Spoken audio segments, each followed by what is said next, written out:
pase por el ruido, pues invítalo a pasar. Que aquí no venga la envidia, la tristeza y sus amigas, que ya no saben bailar. Siempre importa.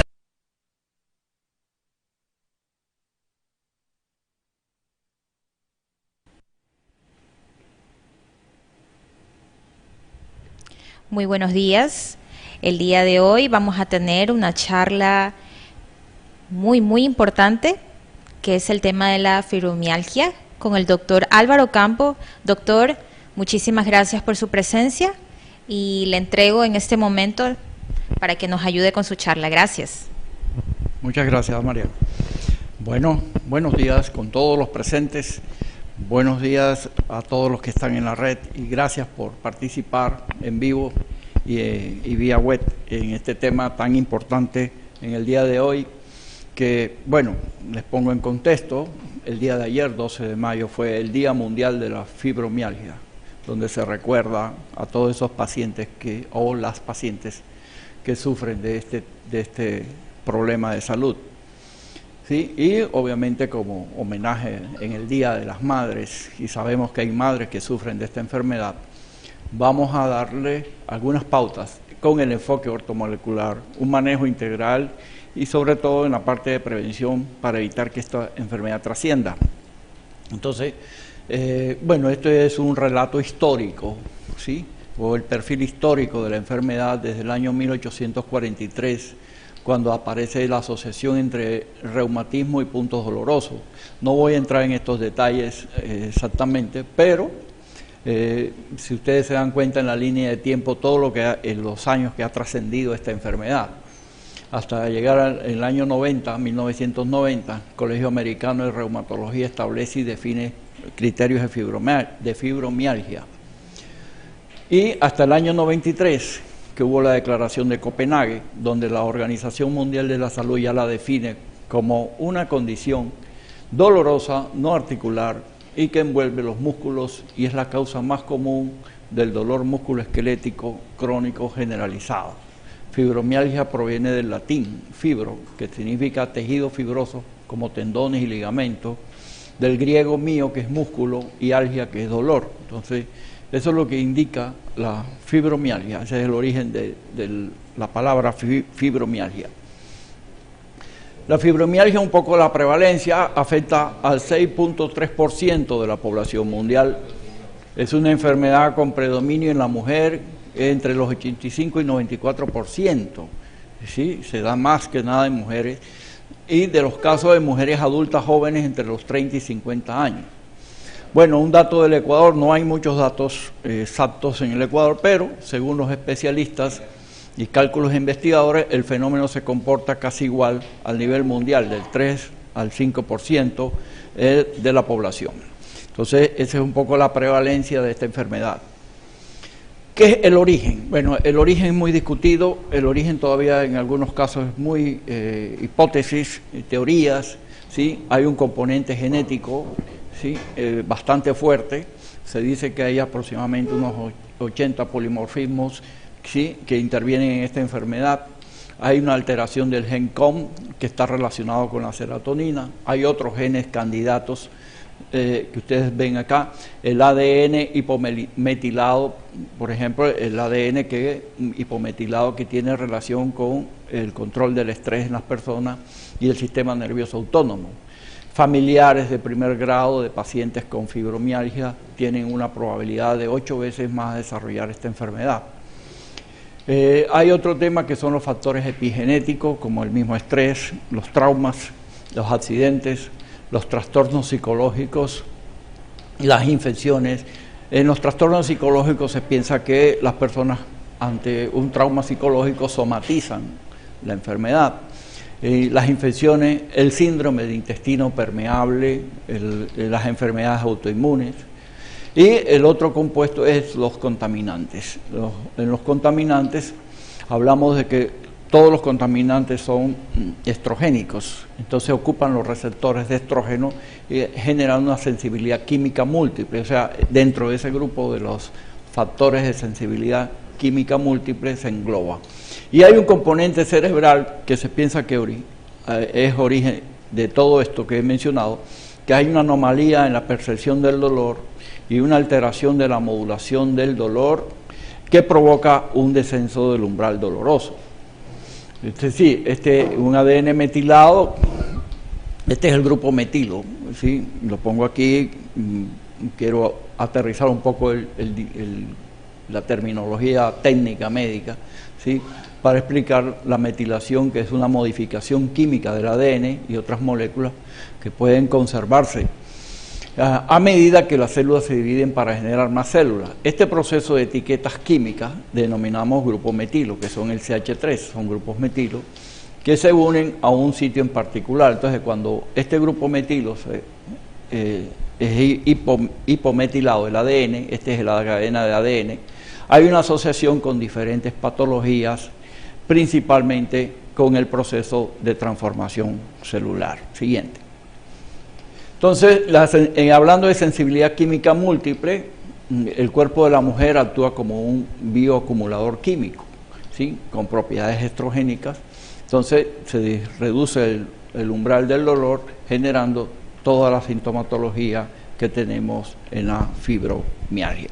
Entonces, sobre todo el dolor generalizado principalmente, que es el que convoca muchas veces al médico, el que convoca el motivo de consulta y es el que muchas veces incapacita a la persona, a la mujer. Esto es España, esto es una información española. España ya reconoce oficialmente la sensibilidad química múltiple, ¿sí? Finalmente es reconocido después de un largo proceso que tuvo como punto de inflexión la elaboración por parte de médicos expertos de todo el país, ¿sí? Del documento del consenso sobre sensibilidad química múltiple presentado por el Ministerio de Sanidad a finales del 2011. Entonces ya España tiene ya descrito este tema. Esta es la vía de lo que se ve alterado, o sea, las terminaciones nerviosas, las nociceptivas, ¿sí? Son afectadas, que son las que transmiten el mensaje del dolor a través de nervios periféricos a la médula espinal, llegando al tálamo y luego a la corteza cerebral. Toda esta vía es lo que se ve afectado y por eso es la presencia del dolor intenso en los diferentes puntos que ya vamos a ver. Este es el síntoma principal, el dolor, pero el dolor es intenso, ya vamos a ver con detalles, pero además del dolor hay otros problemas como son palpitaciones, hay cansancio crónico, hay sensación de hinchazón, hay alteraciones cognitivas, hay alteraciones en el sueño, hay colon irritable, hay cefalea, hay rigidez, hay hipersensibilidad, la persona con simple tocarle muy suavemente ya siente dolor intenso, ¿sí? Hay una vejiga dolorosa, alteraciones sexuales ginecológicas, alteraciones del estado de ánimo, hay depresión, hay ansiedad. Entonces, de manera que hay una confluencia de síntomas, ¿sí? Y las personas que presentan fibromialgia tienen una mala tolerancia al esfuerzo físico, o sea, se encuentran como si se hubiera agotado la energía, es decir, no tengo energía para levantarme de la cama, no tengo energía para hacer actividades, no tengo fuerzas, no tengo el dinamismo, ¿sí? Entonces las personas se postran a una cama y obviamente que eso afecta mucho en la parte afectiva, la parte psicológica, ¿sí? Y por supuesto en la parte física. El diagnóstico es por descarte, o sea, no hay un examen que diga, me voy a hacer un examen de sangre, me voy a hacer este examen X y me va a dar diagnóstico fibromialgia. No existe ese examen, hay que hacer una serie de exámenes y descartar otras enfermedades, y una vez que hemos descartado otras enfermedades, entonces nos quedamos con la que hay, que son los dolores. Entonces son 18 puntos dolorosos en los músculos, ¿sí? 11 de ellos confirman la dolencia. Entonces son diferentes puntos, es cervical inferior, a nivel de la segunda costilla, a nivel de los brazos, en los epicóndilos laterales, en las rodillas, en la parte posterior, en la espalda, ¿sí? En la parte posterior del cuello, ¿sí? Las caderas, a nivel de muslos, etcétera. Entonces, estos puntos dolorosos son los que muchas veces nos dan el diagnóstico en la parte clínica. Entonces, y así es como se llega al diagnóstico. Y lo sigo insistiendo, no existe un examen de laboratorio que me diga esto es fibromialgia, no existe.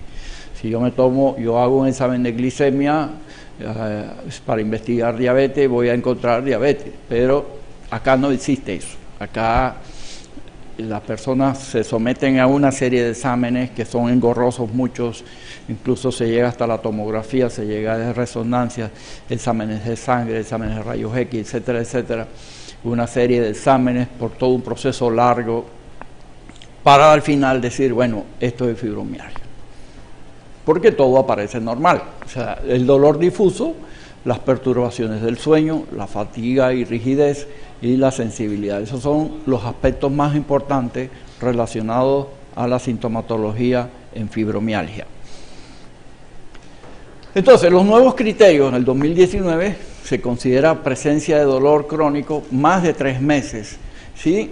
En 6 áreas de dolor corporal de las 9 propuestas y encontrarse asociado con alteraciones del sueño y fatiga. Entonces, ahí definimos ya el diagnóstico. Y por supuesto, después de toda una serie de exámenes que se han hecho y todo ha salido normal. Entonces, en el 2019 se establecen estos nuevos criterios de diagnóstico en la fibromialgia. Ahora, esto no quiere decir que si mañana usted amanece con dolor, no significa que ya tiene fibromialgia. No todo dolor de espalda es fibromialgia, no todo dolor de cefalea es fibromialgia, no todo dolor en las caderas es fibromialgia. O sea, eso hay que investigarlo y tiene que tener más de 3 meses. Los criterios de diagnóstico: el dolor difuso durante más de 3 meses, como ya lo expliqué, 11 o más de los 18 puntos sensibles que ya apreciaron, no evidenciar otra enfermedad dolorosa, es decir, no existe, ya se han descartado otras enfermedades dolorosas, no existen. Resultados de análisis de radiografía, todo es normal. Y bajos niveles de serotonina también indicarían la presencia de fibromialgia. La siguiente. La disbiosis intestinal, muy importante, que hay que investigar en todos los pacientes, ¿sí? Y más en estos pacientes cuando sospechamos de fibromialgia, porque tienen un componente importante, ¿sí? Por la intoxicación endógena que aquí se genera, ¿sí? Hay un desequilibrio de la concentración de las bacterias del intestino, ¿sí? Y eso va a ocasionar también el problema de fibromialgia. Hay factores que intervienen en la intensidad del dolor, que puede hacer que el dolor se acreciente más, y son cambios de clima, por ejemplo, temperaturas elevadas o temperaturas muy frías, ¿sí? Los periodos de ciclo menstrual, ¿sí? Mujeres que están menstruando, llega el periodo de ciclo menstrual y van a sentir el dolor más acentuado. La calidad del sueño, muchas veces no duermen bien, ¿sí? Se despiertan en la madrugada, se despiertan en la medianoche y por ende van a sufrir mucho más dolor. El estado emocional, hay características emocionales que muchas veces predicen que esta enfermedad va a acrecentarse. Y eso, por eso la importancia de la visita al psicólogo, que lo vamos a ver más adelante. Sí, eso lo tocaremos un poco más adelante. El estado emocional indica muchísimo en la persona. Hay mujeres, hay pacientes que tienden hacia la depresión, por ejemplo. Entonces esas personas es un factor de riesgo a la fibromialgia.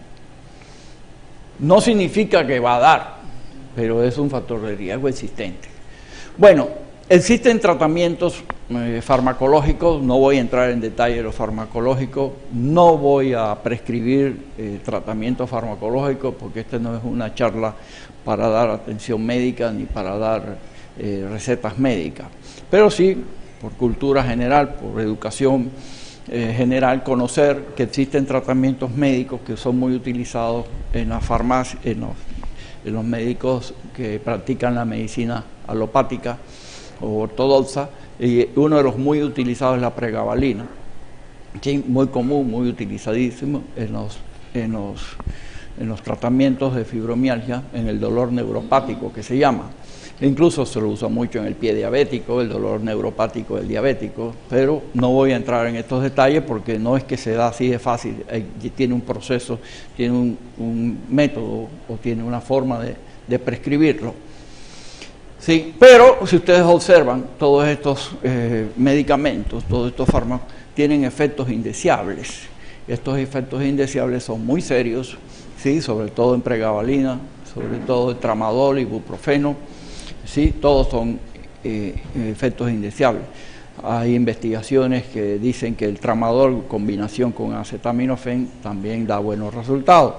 Entonces, yo soy muy reacio al usar demasiados de estos medicamentos porque al final podemos estar calmando el dolor, pero también estamos intoxicando al paciente.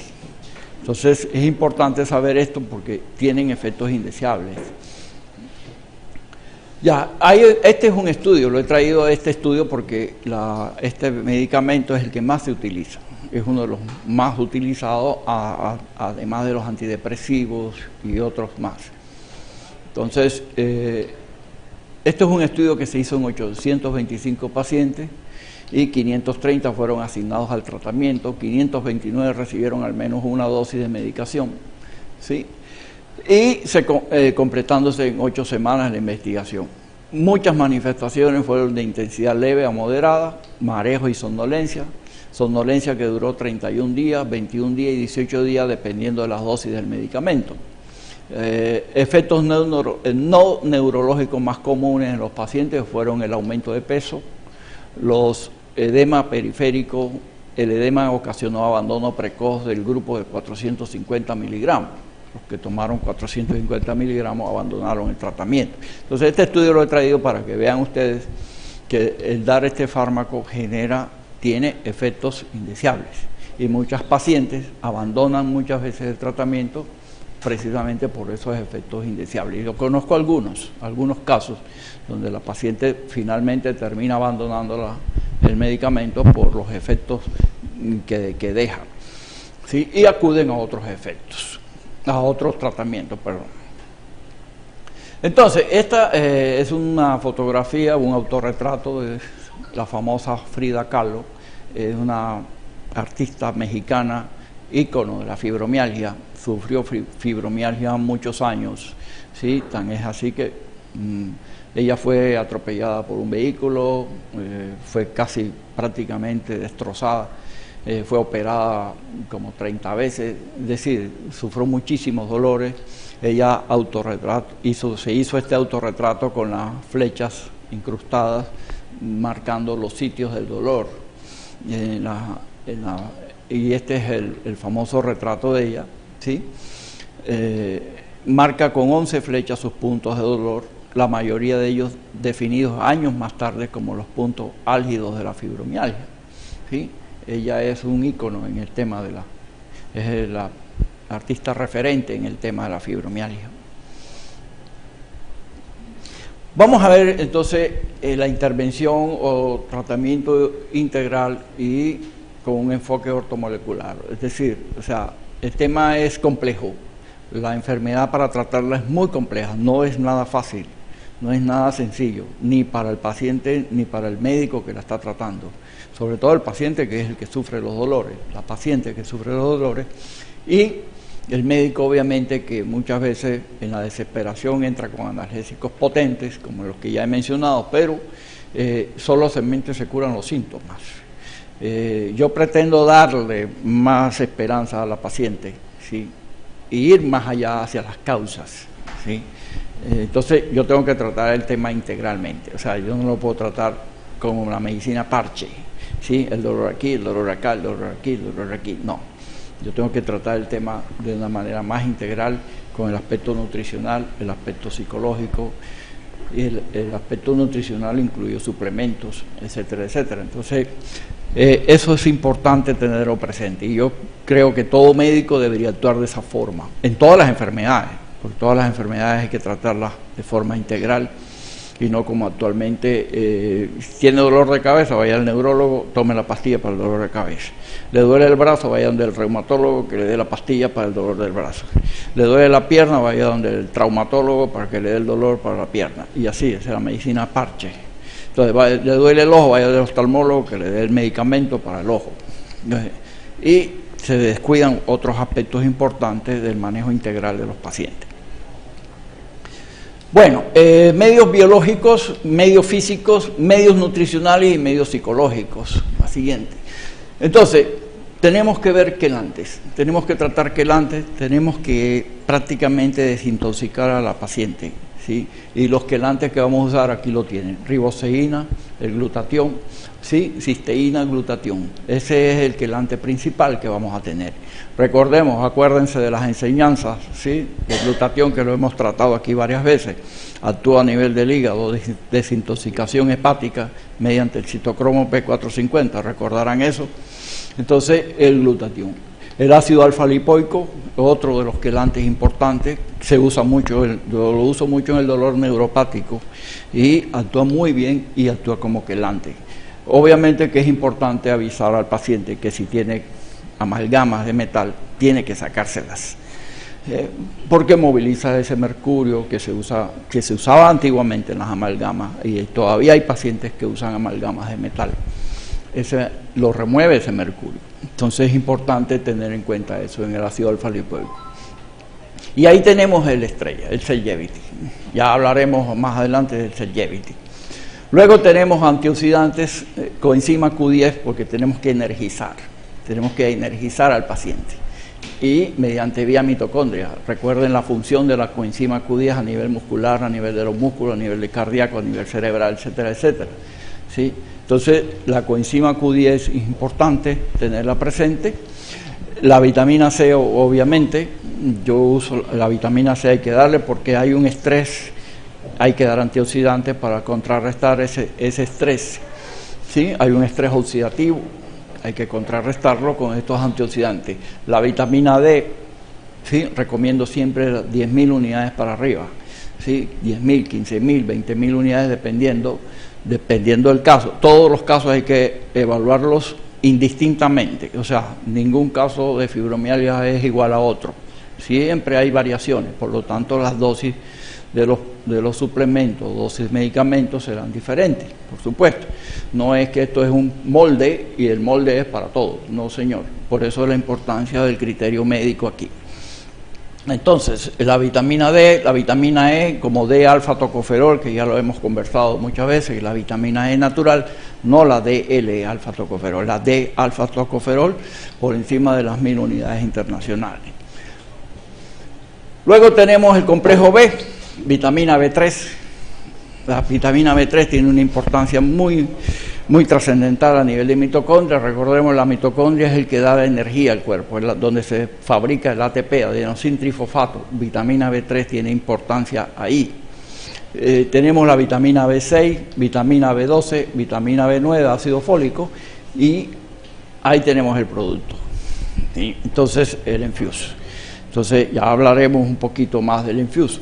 Entonces, esos son los productos que digamos que debemos tratar a la paciente con toda la intensidad del caso. O sea, aquí hay que reforzar las dosis. Y aquí yo me olvido de las dosis que nos dice Max, ¿sí? Yo aquí doy de 3 sobres, 4 sobres, dependiendo en el día.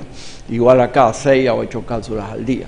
Entonces, se pueden dar hasta más incluso, dependiendo de los casos.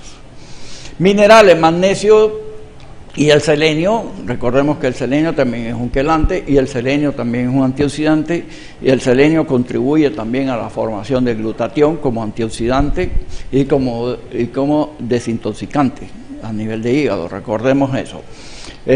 Los aceites, el omega 3, que es muy importante porque tenemos que proteger la neurona, tenemos que proteger el cerebro también, principalmente, y también a la vez protegemos también la función cardíaca, que nos ayuda muchísimo, la función circulatoria nos ayuda muchísimo. Y aquí tenemos el omega 357, por supuesto. Entre otros tenemos el 5-HTP, la melatonina, los prebióticos y probióticos, que nos van a ayudar muchísimo en la función o en la disfunción intestinal, ¿sí? En los trastornos de pérdida de flora intestinal, nos van a ayudar muchísimo para esa disbiosis intestinal.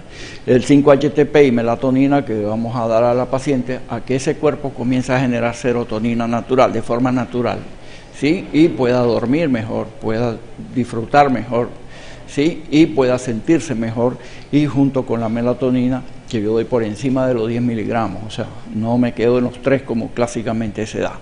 Si hay que dar 20, se dan 20, y si no hay ningún problema. Entonces, yo pongo una cifra mínima, que es la mía, o sea, con todo respetando el criterio de otros médicos, pero yo parto de los 10. Incluso personas que no tienen fibromialgia, que no pueden dormir bien, parto de 10 en adelante. Por una sencilla razón, la melatonina muchas veces se degrada en el laboratorio por la luz. Entonces, si yo veo una etiqueta 10 miligramos, de pronto no es de 10, sino de 8 o de 6. Entonces, aunque la etiqueta diga de 10, por eso yo siempre me paso un poquito más, a veces doy 12, a veces dos cápsulas de 10 miligramos, es decir, 20 miligramos. Entonces, es importante esos detalles. Claro que los probióticos y los prebióticos van de la mano con la dieta, que ya vamos a ver aspecto nutricional. El más ATP es importante porque tenemos que energizar.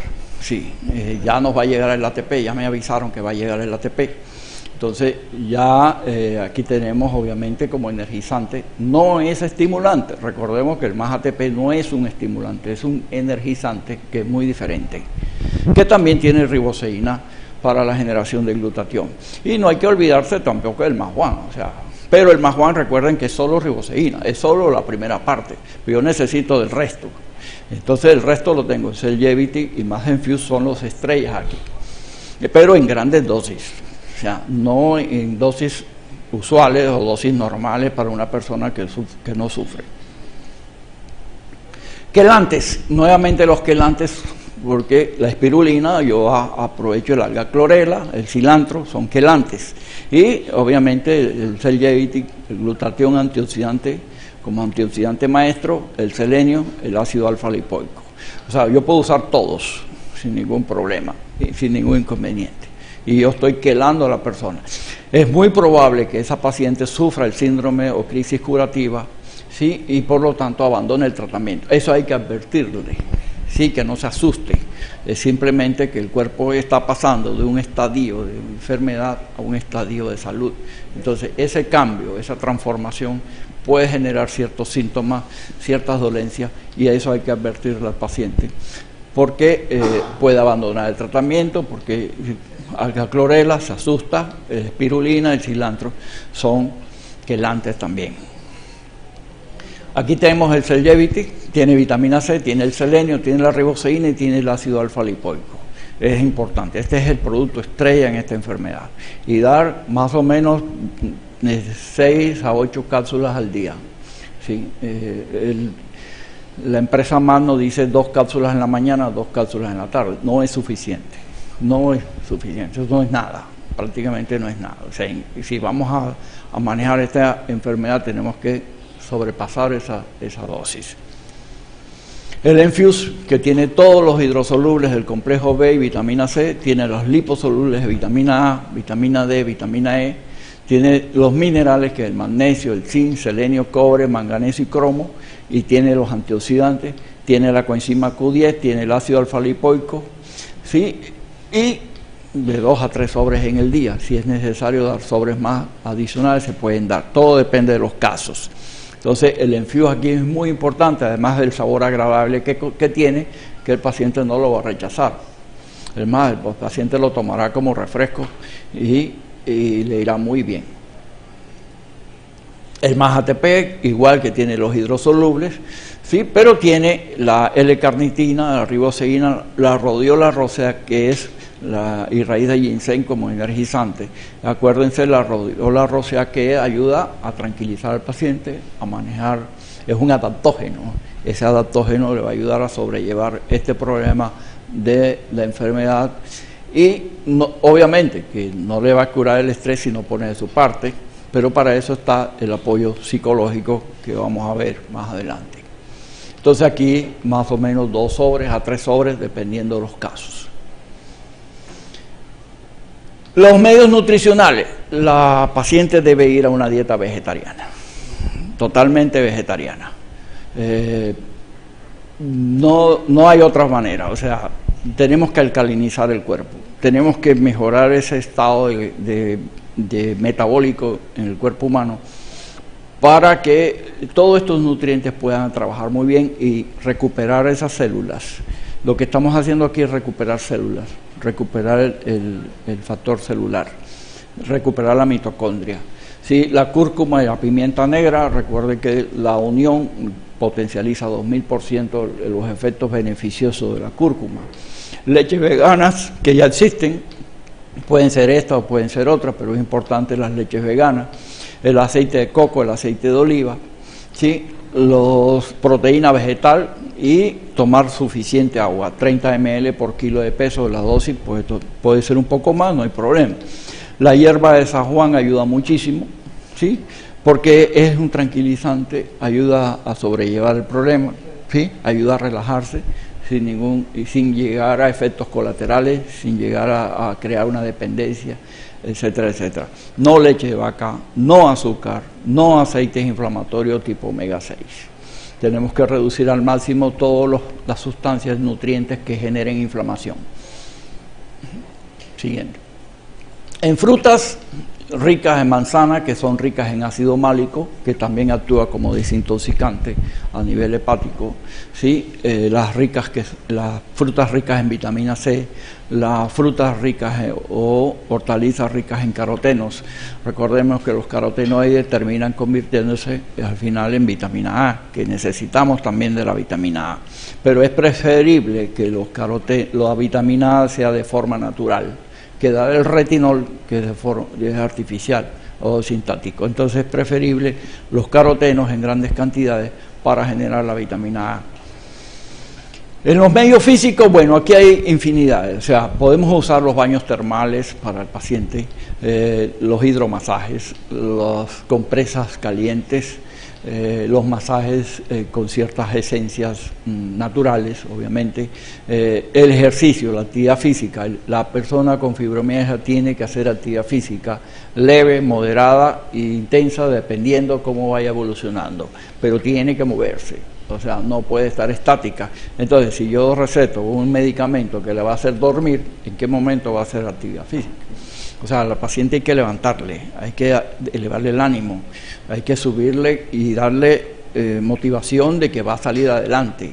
O sea, no hay que mandarla a dormir y que vaya a dormir todo el día. No.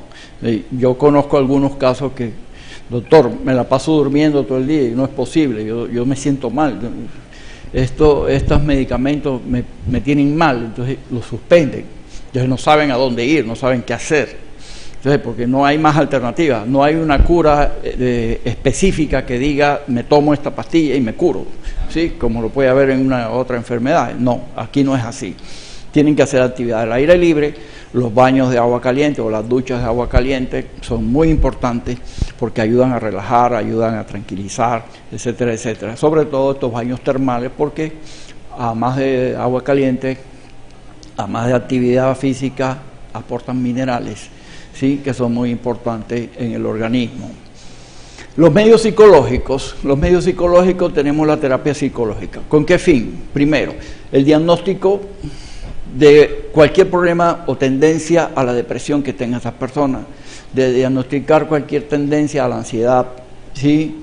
Tendencias al estrés y que esté somatizando el problema. O sea, es para descartar esa somatización del problema, ¿sí? Debido a ciertos factores de ansiedad o estrés.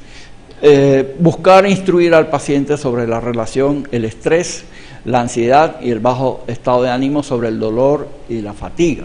Entonces ahí es muy importante el apoyo psicológico. Aprender a manejar el estrés, si es que no lo ha podido aprender a manejar. Y esta parte importante, la socialización y restablecer el balance emocional en la persona. La persona tiene que integrarse a la sociedad, integrarse a la familia, tiene que integrarse a la gente. El ser humano por naturaleza es social. Entonces, esa razón tenemos que buscarla con el apoyo psicológico del profesional. Ahora, la prevención, es importante la prevención. Si ustedes vieron la parte nutricional, vieron la parte psicológica, entonces la prevención va en ese sentido. O sea, tenemos que prevenir las enfermedades. Es muy importante reconocer que esto se puede prevenir. ¿Y cómo se puede prevenir? Empieza a cambiar tus hábitos. Entonces, manejar el estrés oxidativo, que ya lo hemos visto varias veces, ¿sí? Los radicales libres muchas veces sobrepasan el sistema de defensa antioxidante, agotándose de estos sistemas antioxidantes, ¿sí?, que incluyen el glutatión, y por lo tanto tenemos que aportarlo. Recordemos que a medida que avanzamos en edad, el glutatión se reduce, disminuye en el organismo, entonces hay que suplementarlo. Entonces es importante manejar este estrés oxidativo, ¿sí?, debido a la contaminación, la inflamación, radiación, etcétera, etcétera, para evitar que este estrés oxidativo trascienda. Manejar el síndrome de intestino permeable, ¿sí? Acuérdense, las dietas pobres en fibras, el exceso de azúcar, el exceso de harina refinada, los antibióticos, el estrés, las grasas saturadas tipo omega 6, los aditivos sintéticos, todo esto produce daño a nivel intestinal. Entonces, si ustedes ven esto, en el tratamiento va por aquí mismo, sí, que ya lo conversé, o sea, manejar la disbiosis intestinal, evitar el azúcar. Esas personas con fibromialgia no deberían, y recordemos que el azúcar es inflamatoria. Entonces, evitar todos estos compuestos para el manejo del síndrome de intestino permeable, junto con los probióticos y los prebióticos. Los 5 alimentos inflamatorios: tenemos el azúcar, tenemos las harinas refinadas, como el trigo, tenemos la grasa animal, aceites vegetales, maíz, girasol, palma y los aditivos sintéticos. Los omega 6 no es que sean malos, sino que se han utilizado mal. Es decir, el equilibrio debería ser relación 1-1, omega 3, omega 6, 1-1. Ese es el equilibrio ideal, o a lo mucho 1-3. Pero hoy en día el omega 6 es casi 20-1, y a veces hasta más. Entonces, por esa razón, no es que lo proscribimos del todo, es importante. El problema es que se lo ha manejado muy mal. El círculo vicioso del azúcar, ¿sí? Como ya información general, cuando usted come azúcar o harinas muy refinadas, por supuesto que los niveles de azúcar en sangre van a aumentar, la glicemia va a aumentar. Hay una liberación masiva de insulina, ¿sí?, para coger esa azúcar y llevarla al hígado para que se procese. El exceso de azúcar se almacena como grasa, disminuye la glucosa muy rápido, generando obviamente debilidad y todo lo demás, y ahí aparece el hambre nuevamente y el deseo de comer dulce. Aquí es donde dicen que el organismo humano necesita azúcar. El organismo humano, no hay ningún estudio científico que diga que necesita azúcar. Necesita glucosa, sí, pero la glucosa proveniente, ¿sí?, de alimentos que se procesan lentamente. Las hortalizas, frutas, por ejemplo, ciertos carbohidratos de acción lenta. Entonces, eso es lo que hay que reconocer. No es que necesita azúcar. Una cosa es el azúcar, ¿sí?, y otra cosa es la glucosa, que proviene de los carbohidratos de acción lenta. Entonces, tenemos que ver el tema de neuroinflamación a nivel del cerebro. Entonces, esto lo vamos a manejar con omega 3 y por supuesto con las dietas vegetarianas. Recordemos que la microglía, que son células a nivel del cerebro, libera más moléculas inflamatorias, las interleuquinas beta y las interleuquinas 6 y las quimiosinas, produciendo trastornos del sueño, dolores musculares, malestar general, trastornos gastrointestinales, deterioro cognitivo, produciendo el síndrome al final de fatiga crónica, involucrando los sistemas muscular, nervioso, endocrino e inmune. Entonces es importante manejar la neurona. Aquí podemos usar el omega 3, muy importante el omega 3, podemos usar el treonato de magnesio, no el citrato ni el cloruro, pero el treonato de magnesio que pasa la barrera hematoencefálica, es importante manejar eso también. La dieta, la alimentación antiinflamatoria, los probióticos, los niveles de vitamina D, que varias veces lo hemos conversado, de lo ideal que deberían estar sobre 50 nanogramos en sangre, la vitamina D. Hay personas que tienen muy baja vitamina D, de 10, de 12, de 15. Entonces, esos son niveles muy bajos. Entonces, hay que subir los niveles de vitamina D. Entonces, el uso de antioxidantes, glutatión, ácido alfa-lipoico, coenzima Q10, vitamina C, etcétera. La relación omega 3, omega 6, lo ideal 1 a 1, y mantener la glicemia siempre estable. Esos son, en forma general, lo que es una alimentación antiinflamatoria. Y una alimentación antiinflamatoria, una dieta ictio-ovo-vegetariana, pero siempre que sea proveniente de productos orgánicos, huevos de gallina de campo, como dicen, o alimentadas orgánicamente. El aguacate es muy importante, peces siempre, el pescado siempre de escama, de piel, de carne blanca, ¿sí? Es lo ideal, o sea, el pescado de escama, ¿sí? No incluye mariscos. Frutas, verduras, todas las que quieran, sí, importante es la dieta ictio-ovo-vegetariana como alimentación inflamatoria también. La limpieza y depuración de los detox, sí, estamos en el aspecto de prevención, importante, esto es una receta muy básica, hay otros detox, hay de otras clases, etcétera, o sea, esto es variable de acuerdo a las personas, de acuerdo a los gustos, pero esto es algo básico, en 1 litro de agua, un limón exprimido, 3 rodajas de jengibre, 3 ramitas de menta o hierbabuena, media manzana verde. Hay personas que le agregan media cucharadita de cúrcuma, le agregan cilantro, o sea, le agregan pepino, le agregan otros vegetales que son muy importantes. Otros le pueden poner apio, otros les pueden poner una zanahoria.